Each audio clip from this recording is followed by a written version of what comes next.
لو انا باكل سكر كتير ده ممكن يدمر لك بشرتك. ليه؟ بيخش على الكولاجين ده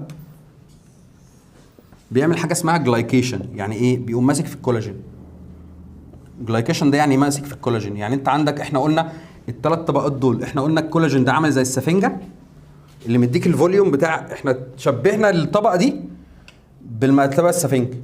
فانت المرتبه السفنج فيها فوليوم، اللي بيديها الفوليوم الكولاجين. تمام؟ طيب في حاجه تانية اسمها الالاستين. الالاستين ده اللي ايه؟ السوست اللي موجوده في المرتبه اللي بتخليها تاخد وتدي. يعني جلدك بيتمد وينكمش ويتمد وينكمش، اللي بيخليه فيه طراوه ايه؟ الالاستين. تمام؟ قلنا الثالث الهيالورونيك اسيد ده بتاع الرطوبه، صح؟ طيب لو انا كلت سكر كتير، السكر ده بيبدا يمسك في المرتبه السفنج، في السفنج بتاع المرتبه ده. فعارف كده اما المرتبه اشبه تشبيه، اكبر تشبيه، لو جبت مرتبه سفنج وحطيتها في الشمس هيحصل ايه؟ السفنج هيحصل فيه ايه؟ هينكمش، صح؟ فده اللي بيحصل في بشرتك بالظبط. فاللي بيعمل كده حاجتين، الشمس والسكر. فاللي بياكل سكريات كتير الطبقه دي ايه؟ هتتكسر.